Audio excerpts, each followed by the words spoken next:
Chapter 104. Soul Language. The vehicle entered the suburbs of Bangkok. The sky was still dark as the driver slowed down and stopped at the side of the road. "Where do you live?" The man poked his head out of the window and asked me. "I live near Ladprau." "Then I think you have to get off here. I'm going to take the route that bypasses the city." "That's okay." I picked up the wooden tube and the knife and jumped down from the back. "Thank you so much for the ride," I said, walking to the front door. "You're welcome," the woman said. "And good luck." The pickup started off again and I watched it drive away. I didn't recognize the area where they had dropped me, but it still seemed quite far from the city center. When I looked around, I saw large empty plots, alternating between huge industrial plants, each of them located far from one another. The street lights allowed me to see things clearly despite the semi-darkness of the early morning hours. I waved at passing cars, hoping to catch another ride, while I walked along the road, but no one stopped. I went on until I arrived at a bus stop, studied the bus schedules and routes, and then it dawned on me that I didn't have any money with me. How could I get on a bus without any fare? As I couldn't make up my mind about what I should do next, I sat down at the bus stop and took the wooden tube from my back that contained Vince's painting. I wanted to look at it because it was the only thing that I felt connected me with Kaharu. When I opened the lid and shook out the paper roll, a tiny cloth bag dropped out. I opened it, saw that there was some money inside, which must have been the money from my wallet. "How did this get in here?" I asked out loud, while I tried to recall who had last handled this wooden tube. Could it have been Kaharu, when she told me that the lid wasn't fully closed and then slid the money in? I tried to remember the sequence of events. It must have been her who put money inside. I said to myself, "Yes, I took it from the bag that you had left in my house." I heard another voice answer. "Is that you speaking, Kaharu?" I responded with surprise. "Yes," her voice replied.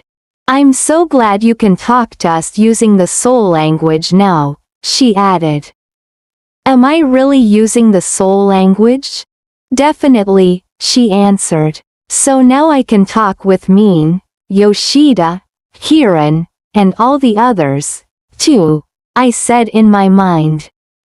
"Yes, you only have to specify to whom you want to talk," she replied.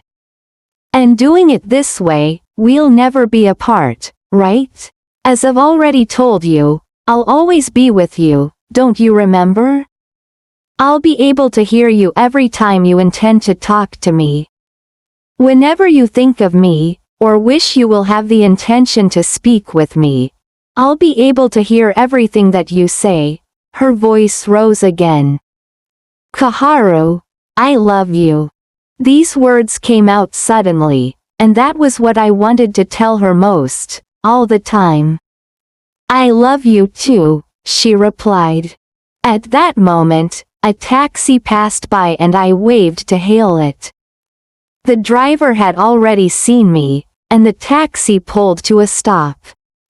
"I want to go to Ladprau, please," I told the taxi driver as I opened the rear door. The driver didn't say a word. He only glanced disapprovingly at my outfit and seemed a bit perplexed. "Where are you from? Why are you wearing this stuff?" the taxi driver asked after a moment, unable to hide his curiosity. "I went to a fancy dress party at a friend's house and I didn't change my clothes," I answered with the first thing that came to my mind. "Ha ha, I see," the driver laughed. "I initially thought that you had come from another dimension, ha ha ha." My answer seemed to have worked and allowed us to continue with our normal conversation. If I had given the same answer earlier to the people in the pickup truck, it would only have triggered more questions. I still couldn't bring myself to tell the truth to anyone about what I had experienced, as it was too weird to believe, even for myself. The taxi driver drove quite fast as there was no traffic at that early hour. It was almost morning and the sky had painted a light blue color mixed with a reddish tint. "Would you like me to take the highway?" the taxi driver asked. "Yes, please," I replied. It was intended, I suppose, for me to experience the first rays of light on the first morning of my new life. When the taxi drove onto the elevated road, the bright red sun gradually made its rise from the horizon, and I watched it without taking my eyes off. I thought that probably no one could understand what I was feeling at that moment. I felt like someone who had been away so far from home and returned for the first time. The drive to my apartment took less than an hour. My apartment was in an old 4-story building with no elevator, and I had chosen to live there because the rent was very reasonable. I took some money from the tiny bag that Kaharu had given me to pay for the taxi fare, and figured the rest was enough to get me through the next several days. Kaharu. I visualized her name in my mind. "Thank you so much, my love. I would have encountered even more problems had it not been for you," I thought. "You're welcome," her voice replied.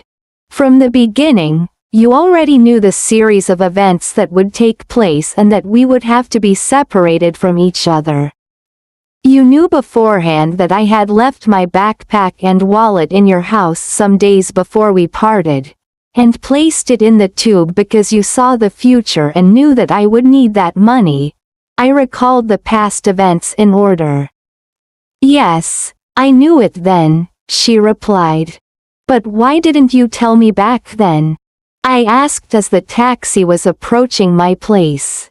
"If you had known this before, you would have tried to change things and that wouldn't have done us any good. Sometimes, what seems right is wrong and what is the right thing for the universe may not be the right thing for us," she explained. "I miss you so much." I couldn't help but burst out. "What did you say?" The driver turned around and asked as I was getting out of the taxi. "Oh, no, nothing," I replied quickly and closed the door. I watched the taxi drove off with the driver shaking his head and murmuring something to himself, but I couldn't hear what he said.